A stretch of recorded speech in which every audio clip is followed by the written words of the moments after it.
नमस्कार। Monthly current affair की class में आप सभी का स्वागत है। आज हम लोग इस वीडियो में बिहार से जुड़े हुए जितने भी करंट अफेयर है मंथली उसको डील करेंगे। और इस वीडियो में पूरी तरह से जनवरी माह में यानी कि जनवरी 2013 में जितने भी करंट में घटनाएं घटी उन सारों को हम लोग को पढ़ेंगे, क्योंकि बिहार स्पेसिफिक जितनी भी परीक्षाएं होते हैं उसमें बिहार के से जुड़े हुए बहुत सारे करंट अफेयर पूछे जाते हैं। तो जितने भी बिहार में एग्ज़ाम लेने वाले है संगठन उनके जिनके द्वारा बिहार से जुड़े हुए क्वेश्चन पूछे जाते हैं, सभी एग्ज़ाम के लिए ये वीडियो काफ़ी इम्पॉर्टेंट होगा। और इस वीडियो में हम लोग केवल मंथ के करंट अफेयर को ही डील नहीं करेंगे, उसके स्टैटिक पोर्शन को भी हम लोग डील करेंगे। मतलब आप इस वीडियो में करंट को तो पढ़ेंगे, साथ साथ उससे जुड़े हुए जो स्टैटिक्स है उनको भी कवर करते चले जाएंगे हम लोग।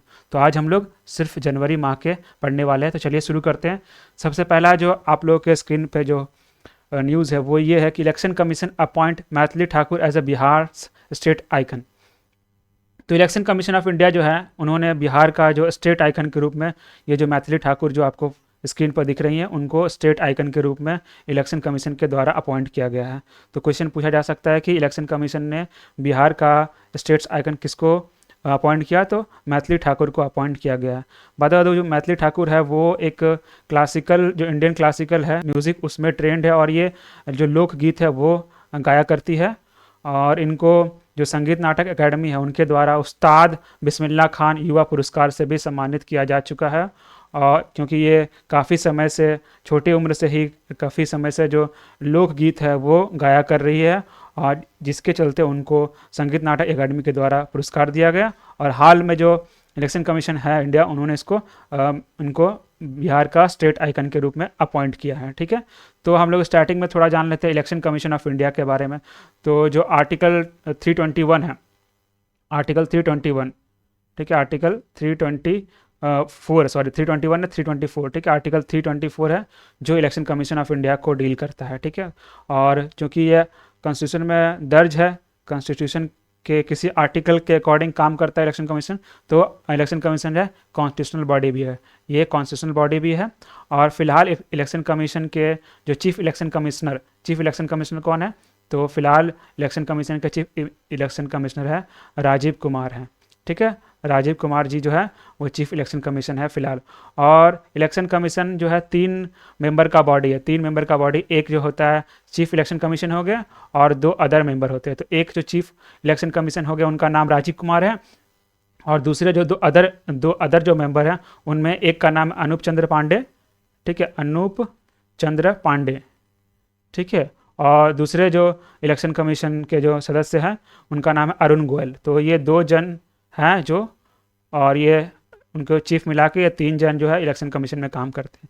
तो इलेक्शन कमीशन ऑफ इंडिया क्या करती है, इलेक्शन कमीशन ऑफ इंडिया जितने भी भारत में हो रहे हैं जितने भी इलेक्शन है, जैसे अगर हम लोग बात करें इलेक्शन का, लोकसभा इलेक्शन की बात करें या फिर राज्यसभा के इलेक्शन की बात करें या फिर स्टेट में लेजिस्लेटिव असेंबली की इलेक्शन की बात करें या फिर प्रेसिडेंट के लिए इलेक्शन की बात करें, प्रेसिडेंट के ऑफिस की बात करें या फिर वाइस प्रेसिडेंट के ऑफिस की बात करें, ये सारा इलेक्शन कौन कंडक्ट कराता है, तो election commission of India conduct कराता है। उसी प्रकार से जो राज्य में जो पंचायत चुनाव हो गया, लोकल जो म्यूनसिपल बॉडी का चुनाव जो हो गया, वो state election commission of India कराती है। चलिए हम लोग अगले खबर की तरफ बढ़ते हैं। अगला खबर जो है बिहार सीएम समाधान यात्रा। तो बिहार के जो सीएम है चीफ मिनिस्टर जो नीतीश कुमार जी हैं, तो बिहार के जो सीएम है वो एक समाधान यात्रा चला रहे हैं। समाधान यात्रा, ठीक है, एक ऐसा यात्रा होता है ना जिसमें सीएम जो है मतलब अपने राज्य के स्टेट यानी कि बिहार के जितने भी अपने राज्य के जितने भी ज़िले हैं वहाँ पर वो एक यात्रा करते हैं, और जितने भी गवर्नमेंट के प्रोजेक्ट है, स्कीम्स हैं, उनको वो रिव्यू करते हैं, देखते हैं कैसा क्या चल रहा है, साथ साथ जो जनता है उनसे भी इंटरेक्ट करते हैं। तो ये जो बिहार के सीएम है नीतीश कुमार, उनका जो समाधान यात्रा है वो 4 जनवरी को शुरू हुआ था। 4 जनवरी को एक जगह जिसका नाम है वाल्मीकि नगर, ठीक है, वाल्मीकि नगर से शुरू हुआ था, और फरवरी 7 को ये समाप्त हुआ पटना में ये समाप्त हुआ। ठीक है, और बेसिकली जो वाल्मीकि नगर मैं बता रहा हूँ, वाल्मीकि नगर कहाँ पर है, ये वेस्ट चंपारण में है, वेस्ट चंपारण का जगह, वहाँ से ये समाधान यात्रा शुरू किया गया था। ठीक है, तो क्वेश्चन बनाया जा सकता है कि जो बिहार के सीएम है उनके द्वारा जो समाधान यात्रा है उसकी शुरुआत कहाँ से की गई थी, तो वेस्ट चंपारण में पर्टिकुलर भी दे सकता है कि वाल्मीकि नगर से ऑप्शन में दे सकता है, तो ये सब ध्यान रखना है। चलिए आगे बढ़ते हैं। अगला जो हम लोग खबर पढ़ेंगे वो है Bihar first floating solar power plant, यानी बिहार का पहला फ्लोटिंग यानी तैरता हुआ सोलर पावर प्लांट। तो बिहार का पहला तैरता हुआ सोलर पावर प्लांट कहाँ बनाया जा रहा है, तो ये बनेगा दरभंगा में, ठीक है, दरभंगा में ये बनेगा, ठीक है। ये दरभंगा को सिटी ऑफ पॉन्ड यानी झील या तालाब का शहर भी कहा जाता है, नगर कहा जा सकता है, ठीक है। दरभंगा में पहला जो है जो सोलर फ्लोटिंग प्लांट है वो बनेगा, ठीक है, ध्यान रखना है। और कितना मेगावाट का कैपेसिटी है, तो 2 मेगावाट का कैपेसिटी। इसको बनाया कौन, ये इनिशिएटिव किसके द्वारा प्रोजेक्ट तैयार किया जाएगा, तो रिन्यूएबल एनर्जी डेवलपमेंट एजेंसी, इसके द्वारा ये जो फ्लोटिंग सोलर पावर प्लांट है बिहार का पहला वो बनाया जाएगा। तो ये पहला बिहार का है, तो क्वेश्चन बनना लाजमी है, बन सकता है, इसी कारण आपको ध्यान रखना है। आगे बढ़ते हैं।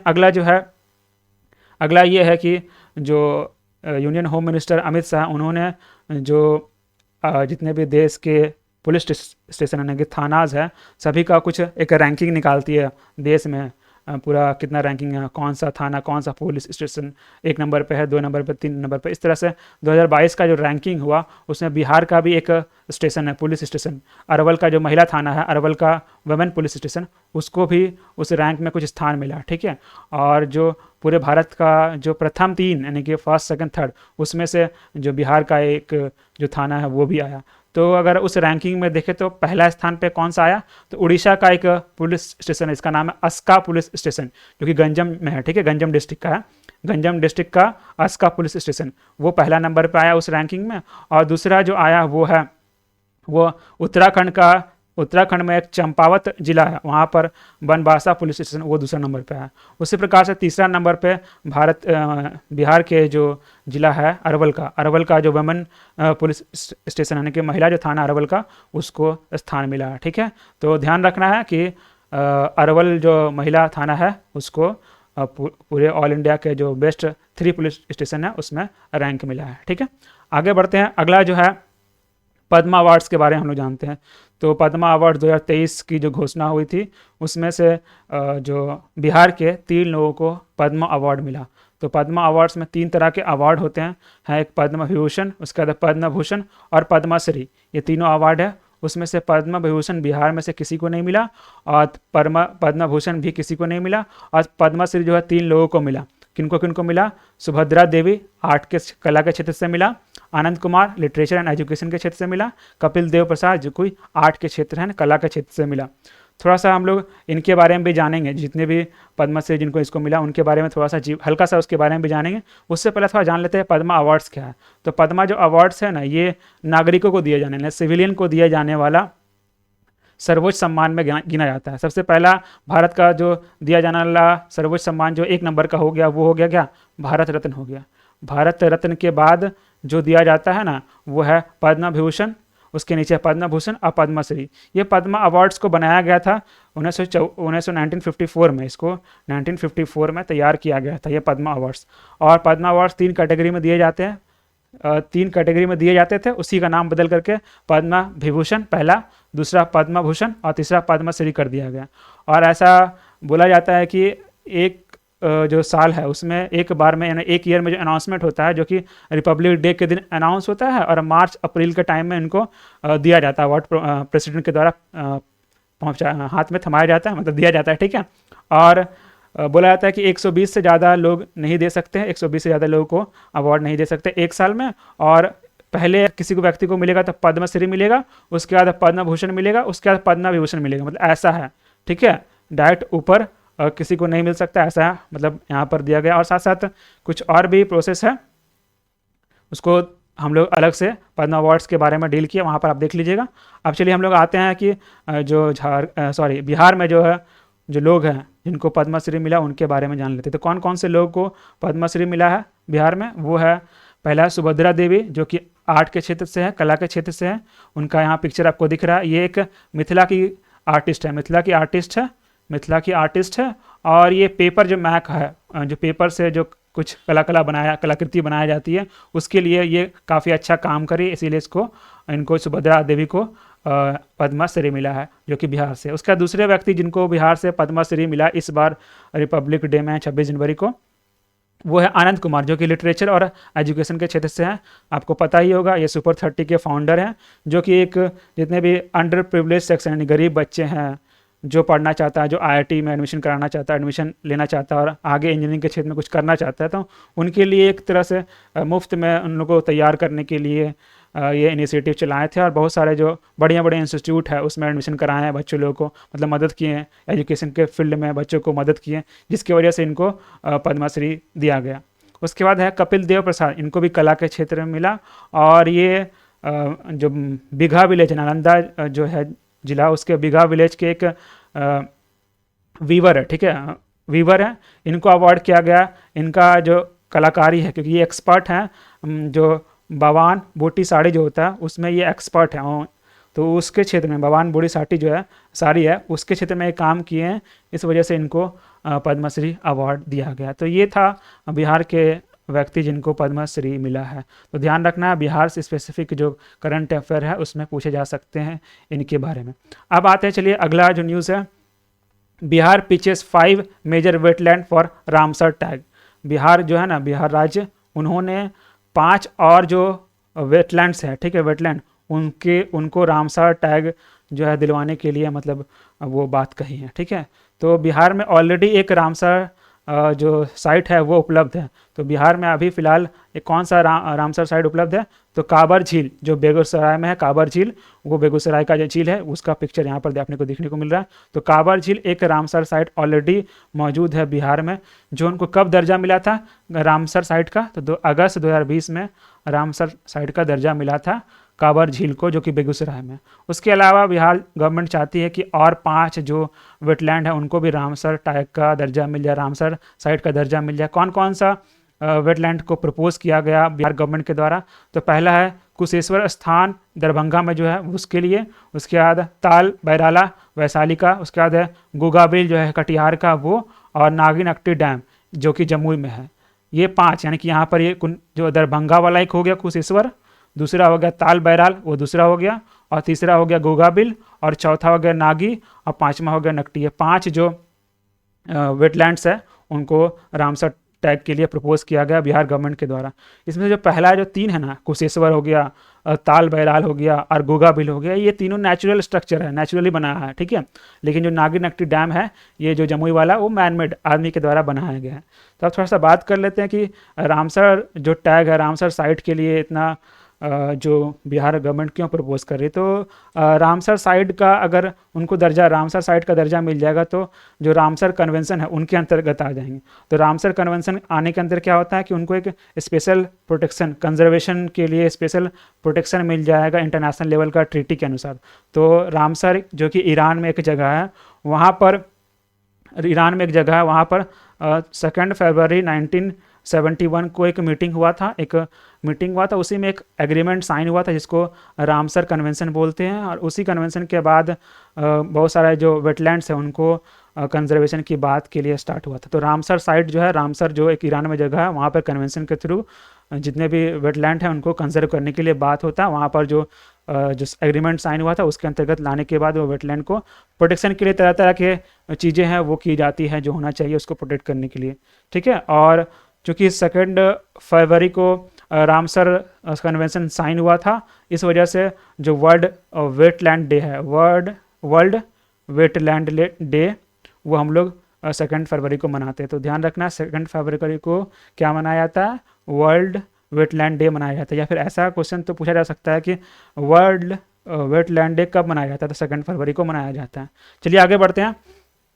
अगला न्यूज़ है 4th agriculture road map going to be implemented in Bihar from 1 April. क्या है कि बताया जा रहा है यह न्यूज़ में कि 1 अप्रैल से जो चौथा जो एग्रीकल्चर रोड मैप है उसको स्टार्ट किया जाएगा, जो कि शुरू होगा 1 अप्रैल 2023 से बिहार के लिए और चलेगा कब, मार्च 2028 तक चलेगा, ठीक है, मार्च 2028 तक चलेगा। 4th एग्रीकल्चर रोड मैप, ठीक है, 4th एग्रीकल्चर रोड मैप। तो एग्रीकल्चर रोड मैप क्या है कि एग्रीकल्चर सेक्टर में जो कैसे काम करना है ताकि ताकि जो एग्रीकल्चर में जुड़े हुए लोग हैं उनका डेवलपमेंट हो सके और एग्रीकल्चर के क्षेत्र में प्रोडक्शन बढ़े, फार्मर का इनकम डबल हो, सस्टेनेबिलिटी आए, जो पॉल्यूशन है वो कम हो सके। तो ये सब चीज़ों को ध्यान में रखते हुए ये जो एग्रीकल्चर रोड मैप तैयार किया जाता है। तो ये चौथा है, फोर्थ एग्रीकल्चर रोड मैप होगा। इससे पहले भी और 2-3 एग्रीकल्चर मैप तैयार किया गया था।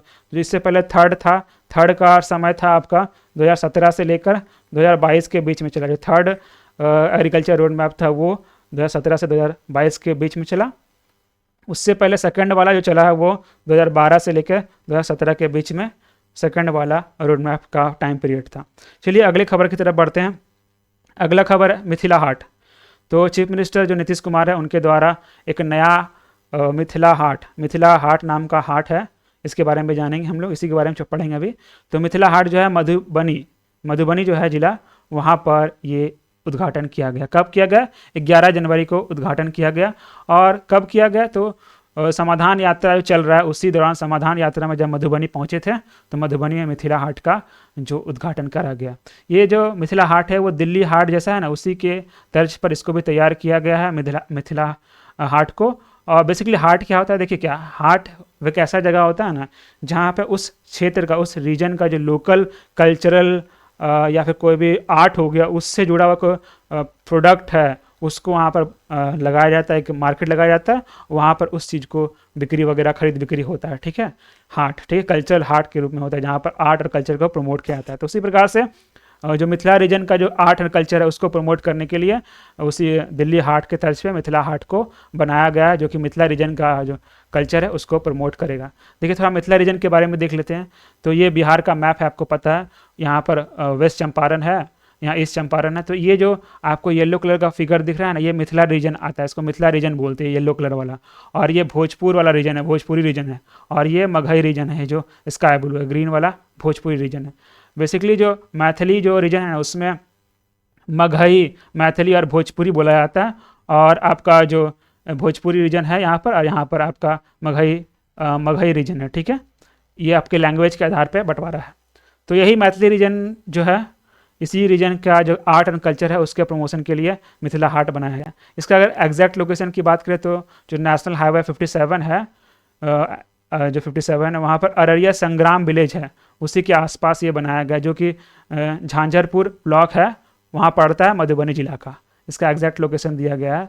उतना डिटेल तो कम ही चांस है पूछने का, लेकिन फिर भी दिमाग में रखिएगा, ब्लॉक तक तो ध्यान रखना, झांझरपुर ब्लॉक में, मधुबनी डिस्ट्रिक्ट में ये बोला गया है। ठीक है, उसके बाद मिथिला हाट के अलावा भी और कुछ का उद्घाटन किया गया। क्या क्या उद्घाटन किया गया? तो मिथिला चित्रकला संस्थान और मिथिला ललित कला संस्थान, ये सब भी इस्टेब्लिश्ड किया गया था। सौराठ, जो कि मधुबनी डिस्ट्रिक्ट में ही है सौराठ, वहाँ पर। तो वो सब भी जो मधुबनी का जो मिथिला रीजन का जो कल्चर है और जो आर्ट है उसको प्रमोट करने के लिए बनाया गया था। चलिए आगे बढ़ते हैं हम लोग, अब अगले न्यूज़ की तरफ बढ़ते हैं। 61 block from Bihar selected under the aspirational block village programme.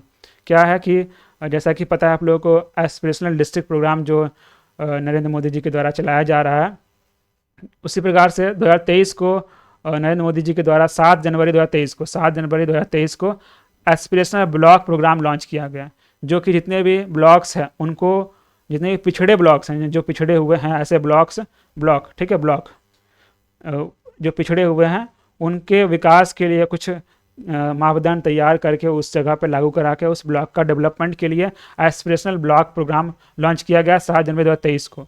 तो जो कि यूनियन बजट 2022-23 था, उसमें इसकी बात कही गई थी, जिसमें 500 कहा गया था कि 500 डिस्ट्रिक्ट के अंदर कुल 31 जो स्टेट और यूटी है उसमें से निकाला जाएगा ब्लॉक को और उसके अंदर कवर किया जाएगा। तो उस प्रकार से जो बिहार है, बिहार के राज्य में बहुत सारे ऐसे ब्लॉक्स हुए हैं, कुल मिलाकर 61 ब्लॉक जो है बिहार के, उनको सेलेक्ट किया गया है एस्पिरेशनल ब्लॉक के अंतर्गत, एस्पिरेशनल ब्लॉक प्रोग्राम के अंतर्गत उनको सेलेक्ट किया गया। तो 6 स्टेट है जिसमें सबसे ज़्यादा ब्लॉक सेलेक्ट किया गया, यानी 6 ऐसे स्टेट है जहाँ पर आधा से अधिक ब्लॉक जो है यही सब स्टेट के अंदर कवर किया गया। सबसे पहला उत्तर प्रदेश के अंदर 68 ब्लॉक कवर होगा एस्पिरेशनल ब्लॉक प्रोग्राम के अंतर्गत। उसके बाद बिहार के अंदर 61 है, और मध्य प्रदेश के अंदर 42 है, झारखंड के अंदर 34 ब्लॉक को सेलेक्ट किया गया, उड़ीसा के अंदर 29 ब्लॉक और वेस्ट बंगाल के अंदर 29 ब्लॉक को सेलेक्ट किया गया। ठीक है। उसके बाद जो एस्पिरेशनल ब्लॉक प्रोग्राम है, जैसा कि पहले मैंने बताया कि ये एस्पिरेशनल डिस्ट्रिक्ट प्रोग्राम के तर्ज पर ही है। एस्पिरेशनल डिस्ट्रिक्ट प्रोग्राम 2018 में लॉन्च किया गया था, जिसके अंतर्गत 112 जिले को, पूरे भारत के 112 जिलों को सेलेक्ट किया गया था उनको डेवलप करवाने के लिए। उसी के हिसाब से इस बार एस्पिरेशनल ब्लॉक प्रोग्राम लॉन्च किया गया। देखिए क्या है कि जो 27 डिस्ट्रिक्ट है बिहार के, 27 में 61 जो ब्लॉक है वो सेलेक्ट किया गया, 61 ब्लॉक सेलेक्ट किया गया, और 13 एस्पिरेशनल जो डिस्ट्रिक्ट है उससे भी कुछ कुछ ब्लॉक सेलेक्ट हुए हैं। ठीक है। उसके बाद जो डिस्ट्रिक्ट है, जिसमें से भागलपुर की बात करें और कैमूर की बात करिए, 2 जिला ऐसा है जिसमें सबसे ज़्यादा एस्पिरेशनल ब्लॉक प्रोग्राम के अंतर्गत ब्लॉक का सेलेक्ट किया गया है। यहाँ पर मैं लिस्ट भी दिखाता हूँ कौन कौन से ब्लॉक को सेलेक्ट किया गया एस्पिरेशनल ब्लॉक प्रोग्राम के लिए। देखिए यहाँ पर सबसे पहले कैमूर है, कैमूर के अंदर रामपुर है, रामगढ़ है, कुंदरा है, भगवानपुर और चांद, ये जो 5 जिले हैं कैमूर सेलेक्ट किया गया। उसी प्रकार से भागलपुर के अंदर सुल्तानगंज, जगदीशपुर, सनहौला, पिरपांथी, असबौर, ये सब जो है भागलपुर के अंदर सेलेक्ट किया गया। सारे का नाम मैं नहीं पढ़ूंगा, ये लिस्ट आपको, ये जो पीडीएफ है आपको टेलीग्राम चैनल पे प्रोवाइड कर दिया जाएगा, वहाँ से आप पीडीएफ से इसको सारे ज़िले को आप देख लीजिएगा। ठीक है। ये सारा ज़िला है, इससे भी हो सकता है कुछ, ज़्यादा तो चांसेस कम ही है पूछने के, लेकिन फिर भी आप एक बार इसको देख लीजिएगा। ठीक है। चलिए आगे बढ़ते हैं। अगला है former union minister Sharad Yadav passed away, यानी कि जो पहले जो पूर्व जो यूनियन मिनिस्टर थे जिनका नाम है शरद यादव, ठीक है, उनकी मृत्यु हो गई, जो कि एक काफ़ी अनुभवी सोशलिस्ट लीडर थे और भारत में के जो यूनियन कैबिनेट है वहाँ पर मिनिस्टर रह चुके हैं, और जिन्होंने अपनी अंतिम सांस जो है 12 जनवरी 2023 को ली। 75 साल का उम्र था उस समय उनका। उनकी जो जन्म है, उनका जन्म 1 जुलाई 1947 में हुआ था। बबई नाम का एक गांव है, वहाँ पर इनका जन्म हुआ था, जो कि होशंगाबाद जिला में पड़ता है, मध्य प्रदेश का। इनका जन्म यहाँ हुआ था। ये पहली बार इलेक्टेड 1974 में हुए थे लोकसभा के लिए, सबसे पहली बार 1974 में इलेक्ट हुए थे। उसके बाद फिर बाई इलेक्शन जबलपुर का मध्य प्रदेश से हुए थे। शरद यादव जी जो है काफ़ी बार, कुल मिलाकर 10 बार के आसपास जो है ये चुने जा चुके हैं। हाँ, 10 बार के आसपास ये मिनिस्टर चुने जा चुके हैं। लोकसभा में ये 3 बार चुने गए। उसके बाद जबलपुर से 2 बार चुने गए, मध्य प्रदेश से 1 बार बदाऊं से चुने गए उत्तर प्रदेश के, और 4 बार वो मधेपुरा, बिहार के मधेपुरा जो है वहाँ से चुने गए। तो बिहार में इन्होंने 4 बार का कार्यकाल संभाला है मधेपुरा के लिए, जो कि एक बार 1991 में चुने गए थे, फिर 1996 में चुने गए, 1999 में चुने गए, और फिर 2009 में चुने गए। तो 4 बार इन्होंने मधेपुरा का जो लोकसभा कंस्टिट्यूंसी है उसको संभाला है, तो इसीलिए बिहार से ये इम्पोर्टेंट हो जाते हैं। तो जो शरद यादव जी है वो वीपी सिंह के जो गवर्नमेंट थे उसमें मिनिस्टर भी रह चुके हैं, जो कि 1989 में जो गवर्नमेंट बनी थी उसमें। और इन्होंने कौन सा पोर्टफोलियो संभाला था, तो जो सिविल एविएशन है वो संभाला था, साथ साथ फूड एंड सिविल सप्लाईज वो भी संभाला था अटल बिहारी वाजपेयी के सरकार के टाइम में, जो कि 1990s में था। और जैसा कि मैंने पहले बताया कि 10 बार एमपी रह चुके हैं, 7 बार लोकसभा के एमपी रह चुके हैं, और 3 बार राज्यसभा के एमपी रह चुके हैं ये। उसके बाद ये सोशलिस्ट लीडर माने जाते हैं। 2018 में इन्होंने अपना एक अलग से पार्टी लॉन्च करा था जिसका नाम था लोकतांत्रिक जनता दल, LJD, जो कि JDU से ही टूट के बना था। उसके बाद 2022 में, मार्च 2022 में ये जो पार्टी है यानी कि LJD, उसको मर्ज दिया गया किसके साथ, राष्ट्रीय जनता दल के साथ, इसको RJD के साथ मर्ज कर दिया गया। तो ये था शरद यादव जी से जुड़ा हुआ करंट अफेयर। आते अगला न्यूज़ है बिहार सेकेंड प्लानिटोरियम इन दरभंगा।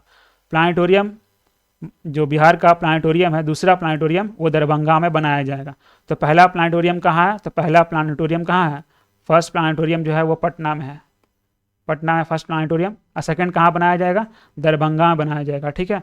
प्लानिटोरियम का मतलब होता है तारामंडल। अब ये क्या होता है, तो ऐसे गोल गुंबज टाइप का एक जगह होता है, एक बिल्डिंग होता है जिसके अंदर जो प्लानिट है, तारा है, उनके बारे में जो लोग हैं उनको बताया जाता है। बेसिकली ये एजुकेशन पर्पस के लिए या फिर एंटरटेनमेंट पर्पस के लिए ये होता है।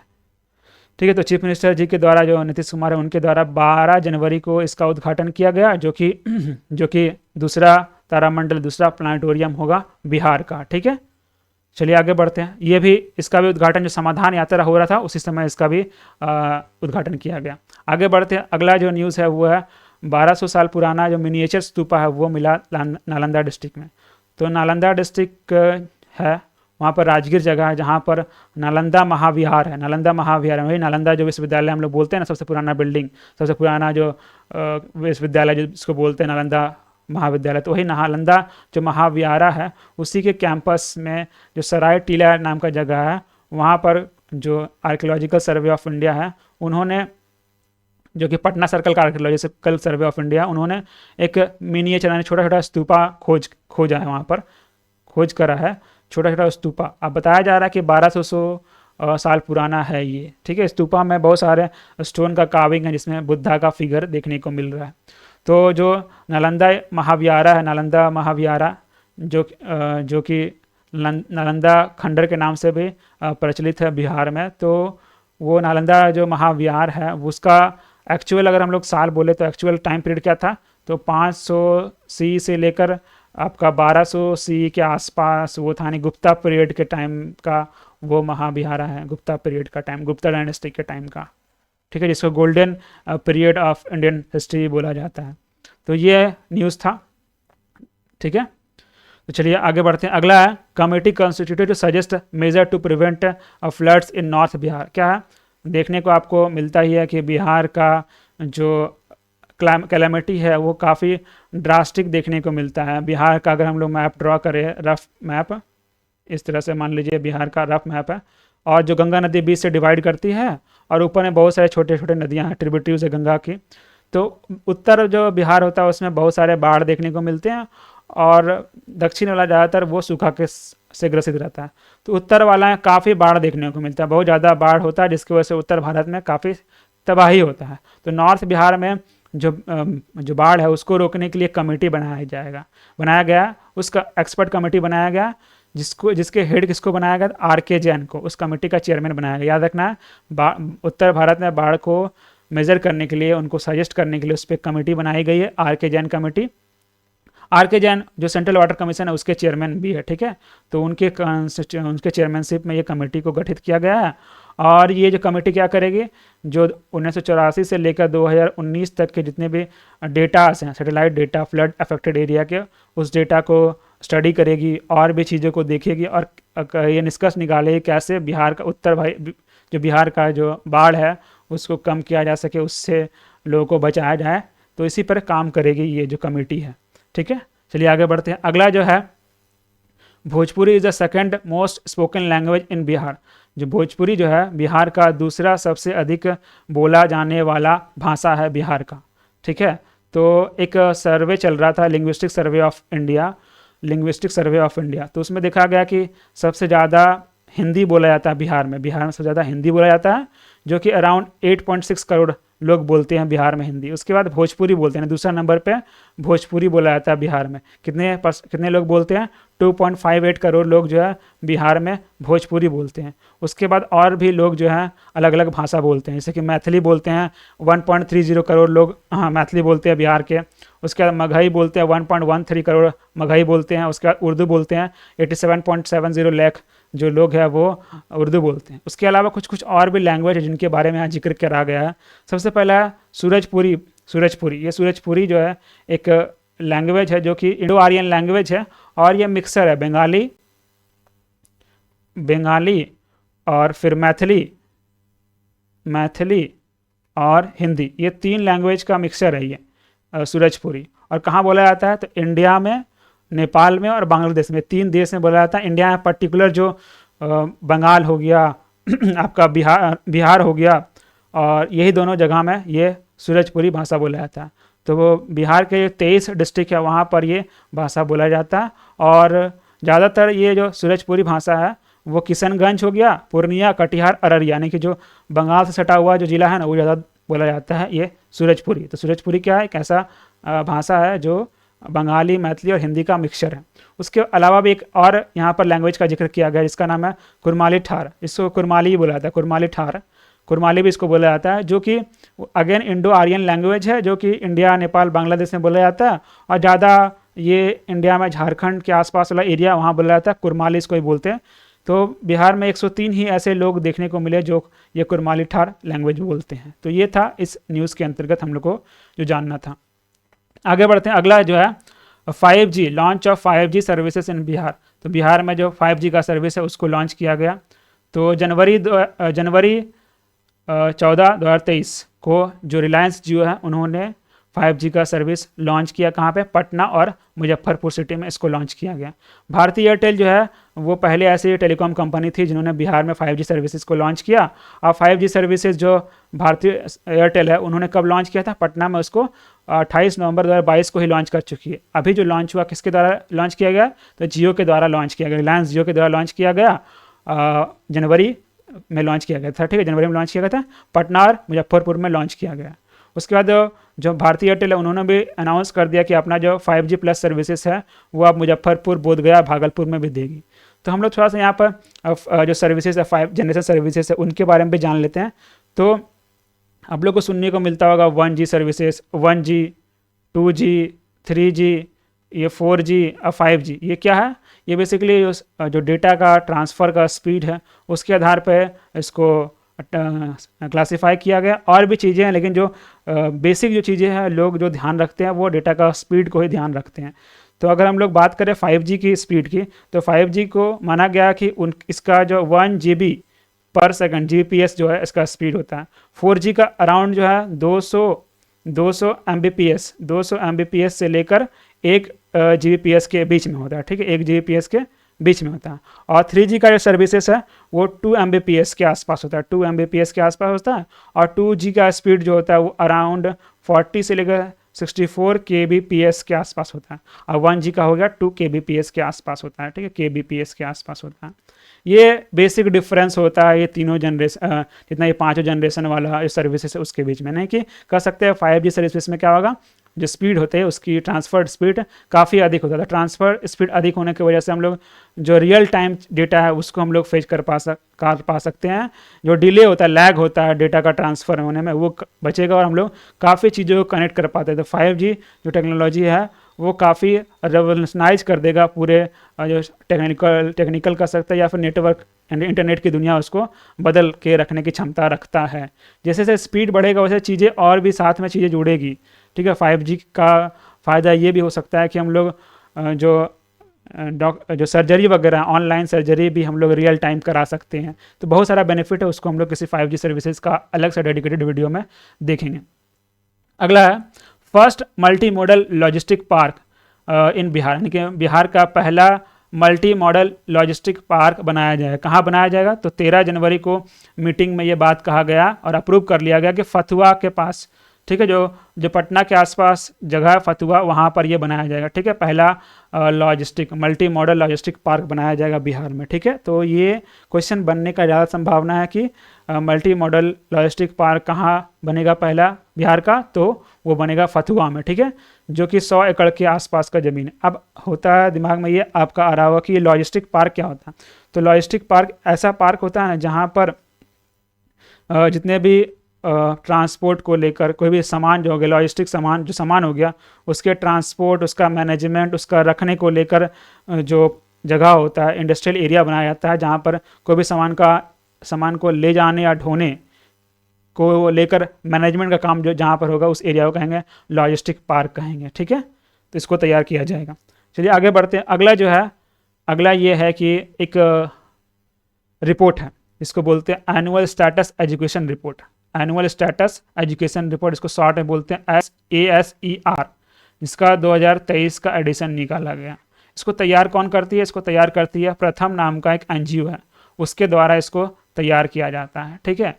तो ये रिपोर्ट निकाली और बिहार स्पेसिफिक कुछ बातें कही गई यहाँ पर, उसी को हम लोग देखेंगे, ठीक है। तो बिहार स्पेसिफिक 2023 यहाँ पर रिपोर्ट का नाम है, लेकिन वो 2022 का जो डेटा फेच करती है, तो 2022 भी बोल सकते हैं, 2022 का रिपोर्ट है, ठीक है। 23 में निकलती है लेकिन 22 का रिपोर्ट है, ठीक है। इसमें बात ये कहा गया कि जो बिहार में इंफ्रास्ट्रक्चर में इंक्रीमेंट हुआ, मिड डे मील जो कवरेज उसको बढ़ाया गया और साथ साथ जो इनरोलमेंट है फैसिलिटी उसमें इंक्रीज़ हुआ। लेकिन बिहार में अभी भी कुछ चीज़ें कमी है। क्या है? अटेंडेंस से कमी है। बच्चे तो स्कूल नहीं जा रहे, साथ साथ टीचर का भी अटेंडेंस से कमी देखने को मिला, काफ़ी कम देखने को मिला पिछले 4 सालों में इस रिपोर्ट के अनुसार, ठीक है, तो चलिए हम लोग देखते हैं परसेंटेज वाइज कि क्या क्या इंक्रीमेंट देखने को मिला बिहार के स्पेसिफिक इस रिपोर्ट में, और क्या अटेंडेंस है बिहार के जो बच्चे हैं और टीचर का स्कूल को लेकर। और एक और बात यहाँ पर प्रथम जो फाउंडेशन है उनके द्वारा ये बताया गया कि बिहार में जो प्राइवेट ट्यूशन है उसका ज़्यादा प्रेवलेंस देखने को मिला, यानी कि जितना जो नेशनल एवरेज है कि लोग बच्चे प्राइवेट ट्यूशन लेते हैं, तो बिहार में काफ़ी ज़्यादा यानी 2.5 गुना जो परसेंटेज देखने को मिला, 2.5 गुना जो टाइम्स है लोग जो है वो प्राइवेट ट्यूशन पर निर्भर है पढ़ाई को लेकर। ठीक है, तो ये बताता है कि बिहार का जो स्कूल्स है उसमें जो क्वालिटी एजुकेशन है उसकी कमी है, जिसकी वजह से लोग प्राइवेट ट्यूशन की ओर मूव करते हैं। देखिए रिपोर्ट जो कि तैयार किया गया था 52,959 जो बच्चे हैं उन पे ये कवर किया गया था, उनसे डेटा लिया गया था, जो कि टोटल 1140 जो गांव हैं उनमें ये सर्वे किया गया था। और बिहार के जितने भी ज़िले हैं 38 ज़िला, उस सारे के ज़िले में इन्होंने ये सर्वे करा, जिसमें उन्होंने प्रैक्टिसेस, जो एक्टिविटीज़ है, क्लासरूम का एफर्ट है, ये सबको ध्यान में रखा। और जो ग्रेड 3 है उनके बच्चों में जो लिटरेसी है, न्यूमेरिकेसी जो है, उसके जो फाउंडेशनल चीज़ है उनको उन्होंने कवर करने का प्रयास किया। मतलब ग्रेड 3 यानी कि क्लास 3 तक के जो बच्चे हैं उनमें जो लिखने की क्षमता और गिनने की क्षमता उसको बढ़ाने के लिए जो काम हो रहा है उसमें देखा गया कि काफ़ी तेज़ी से चल रहा है, जो कि टारगेट है कि 2025 तक जो हम लोग है ना 100% इनरोलमेंट करा देंगे छोटे बच्चों का 0 से 5 तक का, उस पर भी काम चल रहा है। देखिए रिपोर्ट में बेसिकली क्या देखने को मिला कि इनरोलमेंट है बिहार में, इनरोलमेंट है उसकी परसेंटेज बढ़ गया, इनरोलमेंट बढ़ गया, 4% का बढ़ोतरी देखा गया है। 2018 में 78.1% का इनरोलमेंट था, जो कि 2022 में कितना हो गया 82.2% का बढ़कर हो गया, यानी कि 82.2% का इनरोलमेंट देखने को मिला, जो कि 4% का इंक्रीज है इनरोलमेंट में। ठीक है, उसका अटेंडेंस में क्या देखने को मिला कि अटेंडेंस में जो है वो बढ़ोतरी तो देखने को मिला, लेकिन नेशनल एवरेज से काफ़ी कम है। 2018 में जो अटेंडेंस था प्राइमरी स्कूल में जो बच्चों का अटेंडेंस था वो 56.5%, यानी कि 56% के आसपास ही बच्चे स्कूल जाते थे 2018 में, जो कि बढ़ा है 59.3%, 59.3% 2022 में हो गया, लेकिन फिर भी वो कम है। नेशनल एवरेज अटेंडेंस कितना है 72.9% अटेंडेंस होता है नेशनल। वही बात अगर टीचर की बात करें तो प्राइमरी स्कूल में जो टीचर्स है उसका अटेंडेंस तो बढ़ा, लेकिन नेशनल से काफ़ी कम है।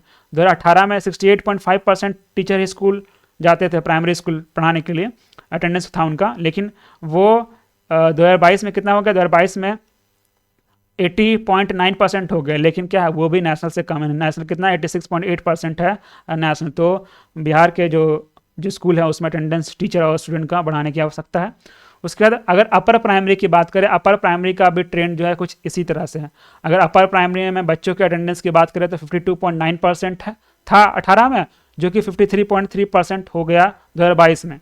वही अगर नेशनल एवरेज की बात करें तो 71.3% है अपर प्राइमरी। अगर टीचर की बात करें अपर प्राइमरी में तो 11% का इंक्रीमेंट देखने को मिला। ठीक है, 11% जो है 11% था, ठीक है, जो 84% हो गया इनका, मतलब 11% का इंक्रीज देखने को मिला, मतलब कह सकते 73% के आसपास था 18 में, और जो 22 में हो गया वो 84% हो गया। लेकिन एवरेज कितना, एवरेज 87.5% का अटेंडेंस होता है एवरेज, यानी कि एवरेज से काफ़ी कम है, तो बिहार को अटेंडेंस में ध्यान देना पड़ेगा। उसके अलावा और भी इस रिपोर्ट में ये कहा गया कि बिहार जो है इम्प्रूवमेंट करा है, भले अटेंडेंस वगैरह में कम है, लेकिन कोविड-19 को लेकर काफ़ी जगह इशू हो रहा था पढ़ाई को लेकर, एजुकेशन को लेकर, लेकिन कोविड पैंडेमिक के होने के बावजूद भी बिहार ने काफ़ी हद तक चीज़ों पे काम कर रही है, लेकिन जो अटेंडेंस को लेकर और भी चीज़ें हैं नेशनल एवरेज से लैग कर रही है। इम्प्रूवमेंट हुआ है लेकिन नेशनल एवरेज से कम है, तो यही इस रिपोर्ट में इस चीज़ के बारे में बताया गया था। अब देखिए क्या है, कुछ मिनरल्स हैं, ग्लाकोनाइट, क्रोमियम, निकेल, मैग्नेटाइट, अर्बॉक्साइड, ये सब जो मिनरल्स है इसका माइनिंग स्टार्ट होगा इस साल से। ठीक है, तो कहाँ कहाँ पर ये पाया जाता है थोड़ा इसके बारे में बेसिक जान लेते हैं। तो यूनियन जो मिनिस्टर हैं उन्होंने कहा कि बिहार में जो 7 ब्लॉक है जहाँ पर ये सब माइनिंग है, तो वहाँ पर कोल का लिए 7 ब्लॉक अलर्ट किया गया है माइनिंग के लिए, और साथ साथ ये जो एलिमेंट्स है, ये सब जो मिनरल्स हैं उनको भी माइनिंग की शुरुआत की गई है। ग्लाकोनाइट जो कि रोहतास डिस्ट्रिक्ट में पाया जाता है, निकेल और क्रोमियम जो कि गया और औरंगाबाद में पाया जाता है। जो ग्लूकोनाइट क्या होता है, जो ग्लूकोनाइट है वो बेसिकली एक आयरन पोटासियम कह सकते हैं फाइलोसिलिकेट है। ये ग्लूकोनाइट क्या, एक आयरन पोटासियम फाइलोसिलिकेट, यानी कि बेसिकली इसको पोटास के नाम से जाना जाता है, पोटास के नाम से इसको जाना जाता है। ठीक है, उसका क्रोमियम, क्रोमियम जिसको शॉर्ट में हम लोग CR लिखते हैं और इसका एटॉमिक नंबर 24 होता है। उसी प्रकार से निकल जो है वो भी एक मेटल है जिसको हम लोग Ni से लिखते हैं और इसका एटॉमिक नंबर 28 है। उसी प्रकार से मैग्नेटाइट क्या है, मैग्नेटाइट आयरन ओर है, यानी जिससे आयरन हम लोग लोहा निकालते हैं। मैग्नेटाइट का जो अगर फॉर्मूला बोले तो क्या हो गया, Fe232 ऑक्साइड इसका नाम है। ठीक है, Fe3 यानी कि आयरन 2,3 ऑक्साइड इसको बोल सकते हैं, जिससे हम लोग आयरन निकालते हैं। उसके बाद बॉक्साइड, बॉक्साइड क्या है, ये इससे एल्यूमिनियम निकालते हैं, एल्यूमिनियम का ओर है बॉक्साइड, इसका फॉर्मूला है Al2O3 इसका फॉर्मूला होता है। ठीक है, आगे बढ़ते अगले खबर की तरफ। अगला खबर है कि प्रशांत कुमार शाही को जो नया एडवोकेट जनरल बनाया गया बिहार का नया एडवोकेट जनरल कौन है, तो प्रशांत कुमार शाही है। पहले कौन थे, ललित किशोर थे, ललित किशोर को रिप्लेस करेंगे, प्रशांत कुमार शाही जो है वो नए एडवोकेट जनरल बनाए गए हैं बिहार के। और ये दूसरे बार ये इस पोस्ट पे अपॉइंट होंगे, जो नीतीश कुमार जो है 2005 में जब से सरकार है तब से ये दूसरे बार ये अपॉइंट होंगे। थोड़ा सा एडवोकेट जनरल के बारे में हम लोग जान लेते हैं। तो कोई भी राज्य का जो स्टेट का जो हाईएस्ट लॉ ऑफिसर जो होता है ना, हाईएस्ट लॉ ऑफिसर कोई भी स्टेट का, वो कौन होता है, एडवोकेट जनरल ही होता है। ठीक है, एडवोकेट जनरल ही होता है, एडवोकेट जनरल। ये कॉन्स्टिट्यूशन में कौन कौन सा आर्टिकल इसको डील करता है, तो आर्टिकल 165, 166 और 167, ये 3 आर्टिकल है हमारे संविधान में जो डील करता है किसको, एडवोकेट जनरल को लेकर। और एडवोकेट जनरल जो है वो जो गवर्नर है उनके द्वारा अपॉइंट होता है, उन्हीं के प्लेजर में, उन्हीं के प्लेजर पे ये काम करते हैं। ठीक है, आगे बढ़ते हैं। अगला है बिहार का दूसरा एम्स बनाया जा रहा है। कहाँ पर, तो दरभंगा बाईपास है, वहाँ पर एक भदरपुर सर्कल है, वहाँ पर ये बनाया जाएगा। ठीक है, दरभंगा में बनाया जाएगा, भदरपुर सर्कल में। ये जो है वो अलग से होगा, यानी कि दरभंगा में एक मेडिकल कॉलेज ऑलरेडी, जिसको DMCH बोलते हैं, Darbhanga medical college and hospital. ठीक है, उसी के से थोड़ा दूर पे ये बनाया जाएगा दरभंगा एम्स। ठीक है, और इसको सेंटर के द्वारा अप्रूवल दिया गया था सितंबर 2020 में। ठीक है, 15 सितंबर 2020 को अप्रूवल दिया गया था कि दरभंगा में 750 बेड का एम्स बनाया जाएगा। और बिहार कैबिनेट ने इसको क्लियर किया था नवंबर 2021 में, जो कि 200 एकड़ में बनाया जाएगा। और टोटल जो है टोटल जो 227 एकड़ का ज़मीन है उसमें से 200 एकड़ जो है वो इस प्रोजेक्ट के लिए इस्तेमाल किया जाएगा। और बिहार का पहला एम्स जो कहाँ पर है, बिहार का ये पहला एम्स कहाँ पर है, यहाँ पर आपको कमेंट पे लिखकर बताना है कि बिहार का पहला एम्स कहाँ पर है। चलिए आगे बढ़ते हैं। ये तो मेरे ख्याल से बिहार का पहला एम्स कहाँ पर, ये सभी को पता होगा, जो अगर पटना गए होंगे या पटना घूमे होंगे तो सभी को पता होगा बिहार का एम्स कहाँ, तो आपको कमेंट में लिखकर बताना है। ठीक है, चलिए आगे बढ़ते हैं। अगला जो न्यूज़ है वो है उपयोग, urban platform for delivery of online e-governance portal. एक पोर्टल लॉन्च किया गया है, जितने भी अर्बन जो काम होते हैं, अर्बन गवर्नमेंट के काम होते हैं, अर्बन बॉडी के जो गवर्नमेंट काम होते हैं, कि जैसे आपका कह सकते हैं कि प्रॉपर्टी टैक्स पे करना, या फिर ट्रेड लाइसेंस लेना, या बिल्डिंग प्लान तैयार करना, या वाटर के लिए, सीवरेज के लिए कनेक्शन के लिए एप्लीकेशन देना, उसके लिए क्या किया गया, एक पोर्टल तैयार किया गया है, urban platform for delivery of online. ठीक है, ऑनलाइन ई-गवर्नेंस, इसके लिए ये पोर्टल तैयार किया गया। और इस पोर्टल को जोड़ दिया गया बिहार के जितने भी अर्बन लोकल बॉडीज़ है उनके साथ जोड़ दिया गया। तो टोटल 264 अर्बन लोकल बॉडीज़ जो है उसको उपयोग से के साथ जोड़ा गया। तो आपको क्वेश्चन बन सकता है उपयोग क्या है, तो उपयोग ऐसा प्लेटफॉर्म है जिसमें अर्बन लोकल बॉडीज से जितने भी सर्विसेज होते हैं उनको ऑनलाइन प्रोवाइड कराने का ये पोर्टल है। ठीक है, इसमें 264 अर्बन लोकल बॉडीज़ को जोड़ा गया, 19 म्यूनसिपल कॉरपोरेशन है, 89 म्यूनसिपल काउंसिल है, और 155 जो है 155 जो नगर पंचायत है, यानी टोटल 264 अर्बन लोकल बॉडीज इसके साथ जुड़ा गया है। ठीक है, और ये स्टार्ट हो चुका है, ये मार्च अप्रैल में बोला गया था स्टार्ट होगा, क्योंकि अभी जनवरी का हम लोग देख रहे हैं, तो मार्च अप्रैल में ये स्टार्ट ऑलरेडी हो चुका है। ठीक है, और इसमें क्या काम होंगे, तो जो प्रॉपर्टी टैक्स पे करने का, उसके बाद ट्रेड लाइसेंस हो गया, या फिर बिल्डिंग प्लान के सबमिशन अप्रूवल के लिए, वाटर और सीवेज के कनेक्शन के लिए, एप्लीकेशन के लिए, ये सब काम जो है ऑनलाइन और फास्ट करने के लिए इस पोर्टल को लॉन्च किया गया। अगला देखिए क्या है कि रिपब्लिक डे हुआ था जनवरी में, 26 जनवरी को। तो उसमें जो झांकी है, 12 झांकियाँ डिस्प्ले होगी जो गांधी मैदान जो पटना का था वहाँ पर 74th रिपब्लिक डे में। तो कौन कौन से झांकियाँ जो है उस रिपब्लिक डे में दिखाया गया उस पटना मैदान में, उसके बारे में यहाँ दिखाया गया कि बहुत सारे डिपार्टमेंट और गवर्नमेंट ऑर्गेनाइजेशन ने अपने अपनी झांकी को पेश करा था उस रिपब्लिक डे में। तो कौन कौन से हैं? Women and child development corporation, उनके द्वारा जो थीम था पालन घर यानी crèche for working women of labour resource department, उसके द्वारा आर्थिक हल युवाओं का बल, उस थीम से तैयार किया गया था। एग्रीकल्चर डिपार्टमेंट के द्वारा कस्टम हायरिंग सेंटर के थीम पर, डायरेक्टरेट ऑफ फायर सर्विसेज के द्वारा अग्नि से सुरक्षा जनमन की रक्षा।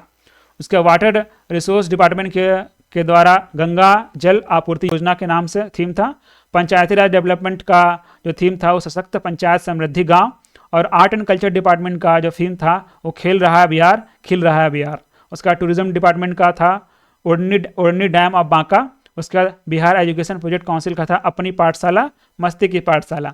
उसके बाद जीविका का जो ऑर्गेनाइजेशन है उसका थीम क्या था? Self reliance through entrepreneurship. उसके बाद excise prohibition and registration department का क्या था? प्रोहिबिशन था। उसका उपेंद्रा मराठी शिल्प अनुसंधान संस्था जो कि एंटरप्रेन्योरशिप थ्रू इंडस्ट्रीज, इस थीम से तैयार किया गया था। आगे बढ़ते हैं। अगला जो है जो ऑर्गेनिक कॉरिडोर है, ऑर्गेनिक कॉरिडोर जो बिहार के कॉरिडोर बनाया जा रहा है जहाँ पर ऑर्गेनिक खेती किया जा रहा है, उस जो ऑर्गेनिक कॉरिडोर का जो स्कीम है उस स्कीम का फेज 2 लाया गया और फेज 2 में 13 डिस्ट्रिक्टों को चुना गया। ठीक है, तो जैसा कि पता है आप लोगों को पहला जो फेज था उसमें 13 डिस्ट्रिक्ट को चुना गया था जो कि 104.36 करोड़ का जो पैसा है फंड है इस फेज 2 के लिए एलोकेट किया गया और बोला गया कि 41.9 करोड़ जो है पहला फेज में रिलीज किया जाएगा। और जो ये दो फेज 2 है कब से कब चलेगा? 2022 से लेकर 25 तक चलेगा। फेज 2 जो है ऑर्गेनिक कॉरिडोर स्कीम का 2022 से 25 तक चलेगा और टोटल 104.36 करोड़ का फंड है। उसमें से पहला साल में 41.9 करोड़ का पैसा मिलेगा और हर जितने भी फार्मर्स को कितना मिलेगा? 11,500 रुपया पहला साल में मिलेगा। उसके बाद हर दूसरा तीसरा साल में का 6,500 मिलेगा हर 1 एकड़ के खेती में, हर एकड़ खेती के लिए ऐसा मिलेगा। और खेती कैसा करना है? ऑर्गेनिक खेती करना है। ठीक है, यानी खाद वगैरह का इस्तेमाल जो फर्टिलाइजर वगैरह है उसका इस्तेमाल नहीं करना, ऑर्गेनिक खाद वगैरह का इस्तेमाल करना है। तो फर्स्ट फेज कब से कब तक चला था? 19 से लेकर 22 तक चला था। ठीक है, फर्स्ट फेज चला था। अभी सेकंड फेज चल रहा है, कब से कब चलेगा? 22 से 25 चलेगा। उसमें 13 डिस्ट्रिक्ट को चुना गया। देखिए क्या क्या है। तो इस फर्स्ट ईयर में जो सेकंड फेज का फर्स्ट ईयर उसमें बोला गया कि ऑर्गेनिक फार्मिंग के थ्रू ज़्यादातर सब्जियों को उगाने की बात कही गई है। उसके बाद फिर अलग स्कीम को लॉन्च किया, अलग जो चीज़ें फसल है उसको भी इसके साथ जोड़ा जाएगा। पहले फिलहाल सब्जियों पर फोकस किया गया। कौन कौन से डिस्ट्रिक्ट है? भोजपुर है, पटना है, बक्सर है, नालंदा है, वैशाली है, सारण है, समस्तीपुर है, बेगूसराय है, लखीसराय, खगड़िया, भागलपुर, मुंगेर, कटिहार। ठीक है, ये सब जिले हैं। तो क्या है ना, इससे क्वेश्चन बन जाते हैं, क्वेश्चन बनाए जाते हैं। पिछले किसी शायद बीपीएससी में क्वेश्चन पूछा गया था कि इन निम्न में से कौन सा जिला जो ऑर्गेनिक कॉरिडोर में आता है। ठीक है, इस तरह से क्वेश्चन बनाए गए हैं, तो जिलों को भी आप लोग को ध्यान रखना है। अब देखिए इस स्कीम का ऑब्जेक्टिव क्या है। सबसे पहला ऑब्जेक्टिव आपको नाम से पता चल रहा है, ऑर्गेनिक खेती, ऑर्गेनिक फार्मिंग का प्रमोशन का सबसे पहला उद्देश्य होगा। ऑर्गेनिक फार्मिंग से क्या होगा? इन्वायरमेंट प्रोटेक्ट होगा ना, तो protection of environment, water from कहाँ? पॉल्यूशन से।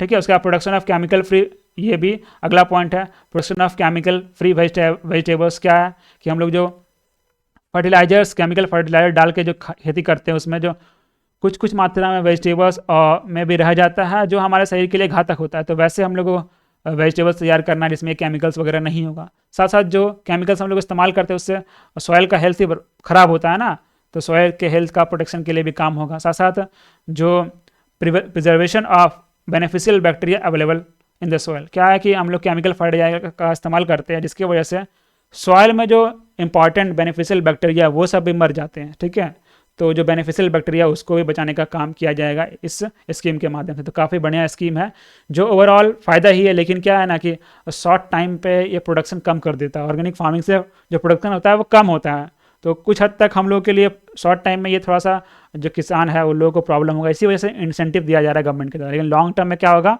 लॉन्ग टर्म में फ़ायदा ही फ़ायदा होगा।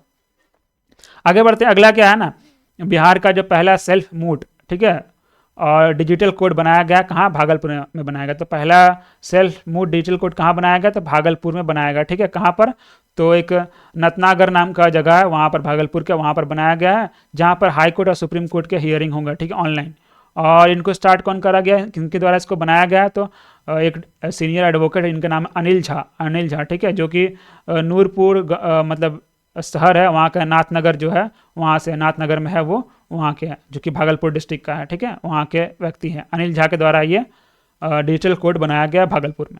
आगे बढ़ते हैं, अगला जो खबर है वो ये है कि प्रेसिडेंट पुलिस मेडल मिले भारत के नहीं, बिहार के 2 जो पुलिस ऑफिसर है, पुलिस अधिकारी, उनको प्रेसिडेंट मेडल से सम्मानित किया गया, प्रेसिडेंट पुलिस मेडल सम्मानित किया है। किनको किनको, तो एक है जिनका नाम है विनय कुमार शर्मा, ये विनय कुमार शर्मा है, दूसरे हैं विनय कृष्ण, ठीक है, एक विनय कृष्ण है और एक है विनय कुमार शर्मा। तो विनय कुमार शर्मा कौन है, वो एसडीपीओ है नेमचाक बथानी गया के, ठीक है, उनको, और एक इकोनॉमिक ऑफेंस यूनिट है बिहार पुलिस का, इनका नाम विनय कृष्णा, ये दोनों को प्रेसिडेंट का पुलिस मेडल से सम्मानित किया गया, ठीक है। उसके बाद 17 ऐसे पुलिस पर्सनल थे ना बिहार के, जिनको police medal for meritorious services award दिया गया, और वैसे कोई भी पुलिस ऑफिसर नहीं थे जिनको पुलिस मेडल फॉर गैलेंट्री से सम्मानित किया गया, ठीक है। तो ध्यान रखना बिहार के कौन कौन व्यक्ति हैं जिनको प्रेसिडेंट्स का पुलिस मेडल मिला है, तो ये 2 व्यक्ति हैं, विनय कृष्णा और विनय कुमार शर्मा, ठीक है। आगे बढ़ते हैं, उसके बाद क्या है ना कि स्वदेश जो दर्शन स्कीम है, स्वदेश दर्शन स्कीम जो चल रहा है, स्वदेश दर्शन स्कीम, जिसके अंतर्गत जो कि मिनिस्ट्री ऑफ टूरिज्म के अंतर्गत चलाया जा रहा है, मिनिस्ट्री ऑफ टूरिज्म और जो कल्चर मिनिस्टर है, कल्चर मिनिस्ट्री, ये दोनों मिलकर ये चला रही है, जिसमें जितने भी जो टूरिस्ट स्पॉट है उनको इंटरकनेक्ट किया जाता है, और जो लोगों को प्रोत्साहित किया जाता है कि जो अपने जो देश है उनके जो इस इम्पॉर्टेंट टूरिस्ट स्पॉट है वहाँ पर जाएं और वहाँ पर घूमें, ताकि सबसे पहले तो अपना जो टूरिज्म सेक्टर है वो बढ़ेगा, जिससे वहाँ लोकल लोग हैं उनका इनकम बढ़ेगा। एंड टूरिज्म सेक्टर को बढ़ाने के लिए स्वदेश स्कीम लॉन्च किया गया, किसके द्वारा, मिनिस्ट्री ऑफ टूरिज्म और कल्चर के द्वारा लॉन्च किया गया था, 2014-15 में लॉन्च किया गया था, और ये सेंट्रल स्पॉन्सर्ड स्कीम है। उसमें बिहार के 2 जिलों को भी सेलेक्ट किया गया, कौन कौन है, गया और नालंदा, ये 2 जिले हैं बिहार के, उसको स्वदेश स्कीम के अंतर्गत, स्वदेश दर्शन स्कीम के अंतर्गत चुना गया, ठीक है। तो गया में पता है आपको क्या है, जो महाबोधि मंदिर जो है बोध गया वाला वो मंदिर है, और नालंदा में भी बहुत सारे जगह से, जैसे आपका राजगीर वाला हो गया, विक्रमशिला हो गया, फिर आपका नालंदा महाविहार हो गया, ये सब जगह हैं जो वहाँ पर टूरिस्ट स्पॉट के रूप में है, तो उनको कनेक्ट किया गया है स्वदेश दर्शन से, ठीक है। आगे बढ़ते हैं, अगला है कि cabinet approves planning areas for 10 towns in area. क्या है ना कि बिहार के कुछ 10 जो शहर है उनको चुना गया है कि उनको अंदर एक प्लानिंग ऑथोरिटी बना के उसको बढ़िया से प्लान करके उस टाउन को तैयार किया जाए। तो कैबिनेट जो है, स्टेट कैबिनेट यानी कि बिहार के कैबिनेट, उन्होंने 27 जनवरी को ये अप्रूवल दिया कि 10 टाउन है उनको हम लोग जो मास्टर प्लान बनाएंगे और उसको डेवलप करेंगे, एक स्मार्ट सिटीज़ टाइप का उसको डेवलप करेंगे। तो कौन कौन सा टाउन को प्लानिंग एरिया के लिए सेलेक्ट किया गया, तो अरवल है, ठीक है, अरवल है, उसका सुपौल है, सोनपुर है, शेखपुरा है, बांका है, गोपालगंज है, जहानाबाद है, मधेपुरा है, नवादा है और भागलपुर है। ये जो जिला है 10 टाउन है, ठीक है, जिला नहीं है 10 टाउन है, उसको सेलेक्ट किया गया है इस गवर्नमेंट का इस प्लान के लिए, जहाँ पर अर्बनाइजेशन और डेवलपमेंट के लिए प्लान किया जाएगा। तो क्वेश्चन बनाया जा सकता है कि इनमें से कौन सा जो टाउन है उसको सेलेक्ट किया गया है, ऑप्शन 4-5 दे सकते हैं और पूछ सकते हैं कि इसमें से कौन सा टाउन है जो बिहार में जो प्लानिंग एरियाज है उसके लिए सेलेक्ट किया गया है, ठीक है, तो ध्यान रखना। आगे बढ़ते हैं, बिहार जो है ना रणजी ट्रॉफी प्लेट ग्रुप में जो 2023 का जो रणजी ट्रॉफी था उसको जीता, बिहार जो है रणजी ट्रॉफी जीता, किसको हराकर, तो मणिपुर को हराकर ये रणजी ट्रॉफी प्लेट ग्रुप का ये बिहार के द्वारा जीता गया। और बिहार ये जो एलिट ग्रुप में शामिल हो गया है जो कि रणजी ट्रॉफी जीता है, और माना जाता है कि 27 साल के बाद बिहार का टीम जो है कोई इस तरह के जो ग्रुप में जीता है, ठीक है, तो याद रखना बिहार जो है रणजी ट्रॉफी जीता है। आगे है, अब हम लोग देख लेते हैं, अभी तो हम लोग कुछ न्यूज़ देख रहे थे पॉलिटिकल या ऐसा कुछ करके, अब हम लोग स्पेसिफिकली कौन कौन से लोग जो है जनवरी महीना में खबर में रहे, न्यूज़ में कौन कौन रहे उनको देखेंगे। तो पर्सन इन न्यूज़ कैटेगरी में सबसे पहले जो पर्सन जो न्यूज़ में रही है वो विजय लक्ष्मी। तो विजय लक्ष्मी जो है वो एक विजय लक्ष्मी इनका पूरा नाम है, जो कि सीनियर IAS ऑफिसर हैं, जो कि जॉइंट सेक्रेटरी हैं, कहाँ पर, स्टेट मिनिस्ट्री ऑफ एग्रीकल्चर, वहाँ पर ये जॉइंट सेक्रेटरी है। इनको जो डिजिटल इंडिया अवार्ड है, डिजिटल इंडिया अवार्ड के अंतर्गत एक प्लाटिनम अवार्ड से सम्मानित किया गया। तो प्लाटिनम अवार्ड जो है प्रेसिडेंट द्रौपदी मुर्मू जो है वो ये प्लाटिनम अवार्ड दी। ठीक है, तो डिजिटल इंडिया अवार्ड हुआ, डिजिटल इंडिया अवार्ड चल रहा था, उस अवार्ड के अंतर्गत प्लाटिनम अवार्ड दिया गया। तो प्लाटिनम अवार्ड किसको दिया गया, तो प्लाटिनम अवार्ड जो ई नैम जो संस्था है, ई नैम को दिया गया है। ठीक है, ई नैम को दिया गया, और उसी ई नैम के अंतर्गत जो है, ई नैम के अंतर्गत इनाम को रिप्रेजेंटेट करके, रिप्रेजेंटेटिव के रूप में, प्रतिनिधि के रूप में जो एन विजय लक्ष्मी है वो इस अवार्ड को रिसीव करी।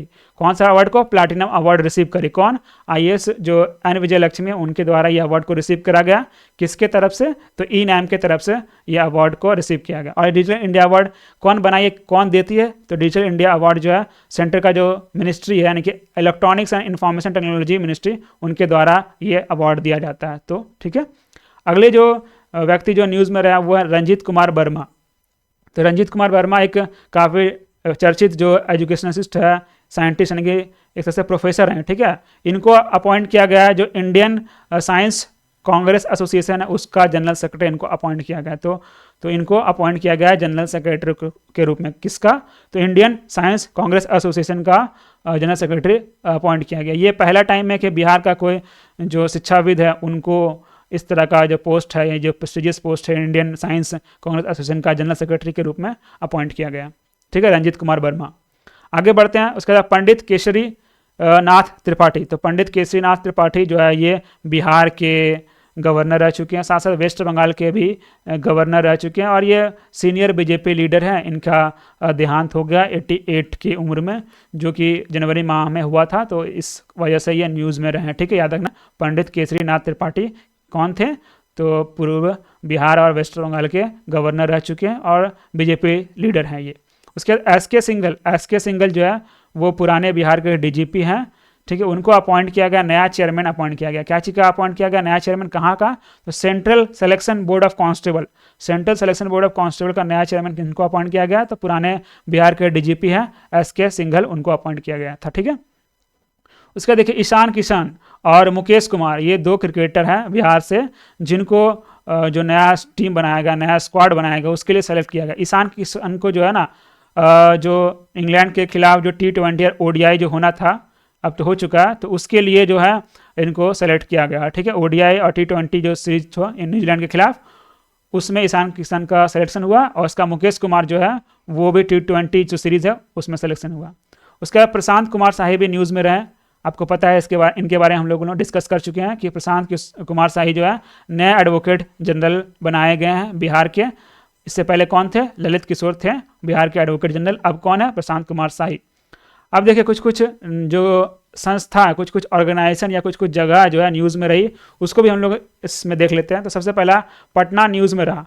पटना न्यूज़ में रहने का पीछे रीज़न ये था कि 3 दिन का प्रकाशोत्सव बनाया गया, जो कि 356th बर्थ एनिवर्सरी है गुरु गोविंद सिंह के। ठीक है, तो 356th बर्थ एनिवर्सरी गुरु गोविंद सिंह के, उनके उपलक्ष्य में ये प्रकाश उत्सव मनाया गया था पटना में, इस वजह से ये न्यूज़ में था। और गुरु गोविंद सिंह कौन है, तो 10वें और अंतिम सिख गुरु हैं, और ये कहाँ मनाया गया था, पटना के, तो तख्त श्री हरमिंदर जो गुरुद्वारा साहिब गुरुद्वारा है वहाँ पर मनाया गया था ये। ठीक है, आगे बढ़ते हैं। अगला जो है लखमीनिया और साहेबपुर कमाल स्टेशन, ये 2 रेलवे स्टेशन है, लखमीनिया और साहेबपुर कमाल स्टेशन। ये दोनों स्टेशन को सेलेक्ट किया गया, अमृत भारत स्टेशन स्कीम के अंतर्गत सेलेक्ट किया गया।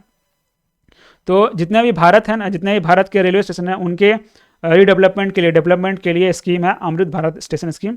इसके लिए अलग से मैं पर्टिकुलर डेडिकेटेड वीडियो ले आऊँगा, क्योंकि हाल में इसके पर चर्चा हुई है। ठीक है, जिसमें बहुत सारे स्टेशन को सेलेक्ट किया गया है डेवलपमेंट के लिए। तो बिहार के भी 2 जिले थे, जनवरी में इनको सेलेक्ट किया गया था, लखमीनिया और साहेबपुर कमाल स्टेशन। ठीक है, इनको सेलेक्ट किया गया है अमृत भारत स्कीम के अंतर्गत।